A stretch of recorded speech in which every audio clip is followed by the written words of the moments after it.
Inunahan ni Governor Dong Padilla at Joseph Ascutia ang pagdiriwang ng 123rd Civil Service Anniversary sa lalawigan. Nagsagawa ng flag raising ceremony at blessings ng mga ipapamahaging rescue vehicles at mobile clinic sa Kapitolyo kasama ang mga bukal at mga alkalde ng iba't ibang bayan sa lalawigan. Sa mensahe ni Governor Dong, patuloy siyang nanawagan sa mga kawani ng pamahalaan na isa puso at isa isip ang paglilingkod sa kapwa at sikapin na mapaigting ang kanilang pagseserbisyo. Ang akin pong pinakikiusap na sana bawat isa sa atin, isa puso, isa isip natin ang ating pong pagiging lingkod bayan. Hindi lahat sa atin ay nabibigyan ng pagkakataon na maglingkod.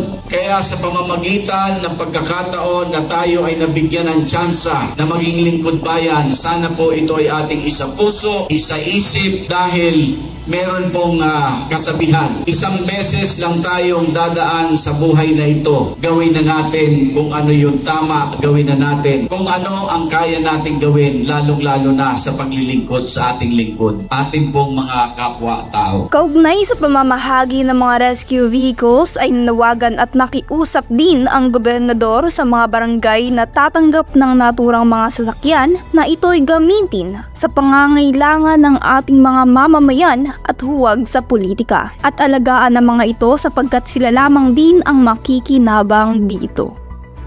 Ito rin po yung pagkakataon ko na ipakiusap lalong-lalo na po doon po sa mga tatanggap ng mga rescue vehicle. Alam niyo po, we have a very wrong notion. Meron tayong maling paniniwala because history will tell us na kapag ang isang government vehicle ay palaging hindi po na-maintain. Kapag ang isang behikulo, ang isang sasakyan, so to speak, na ginagamit ng gobyerno, kadalasan hindi po na-maintain, hindi po naaalagaan. Ngayon po ang hindi ko maintindihan, at ito po ay gusto kong ipaalala sa mga beneficiary. Maaaring ang lahat ng beneficiary ngayon, this will be your first time na magkakaroon ng sasakyan ang inyo pong barangay. Na ang akin pong pakiusap na sana ang sasakyan na inyo pong tatanggapin sa araw na ito bilang mga beneficiary, ito po ay inyong alagaan, ariin, pagmalasakitan. Sapagkat ito pong mga sasakyan na ito ay pinagsikapan namin, hanapan namin ng pondo nang sa ganon ay maibigyan kayo ng mga kailangan ninyo. This is basically a need base. Nakikita po namin ang inyong pong pangangailangan. Lalong-lalo na po yung mga barangay na malalayo, katulad ng Tabugon.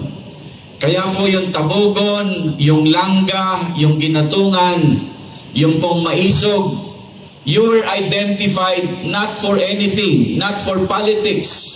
Kayo po ay na-identify dahil kailangan ninyo. Ganon din po ang Kapalonga.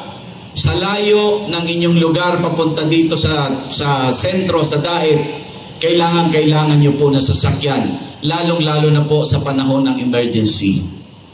Kaya po ang pakiusap, unang-una, lalong-lalo na po sa mga kapitan. Ito po ay brand new. Kayo po ay walang problema in the next 3 to 5 years kung inyo pong itong aalagaan at i-maintain. Pangalawa, ang pakiusap po namin, huwag nyo pong gamitin ito sa politika. Alam nyo po, ang naririnig kong ang problema o reklamo ng mga nabigyan na sasakyan noong una, hindi naman kami nakakagamit na sasakyan dahil alam ni Kapitan, hindi kami bumoto sa kanya. Yan po ang palaging reklamo.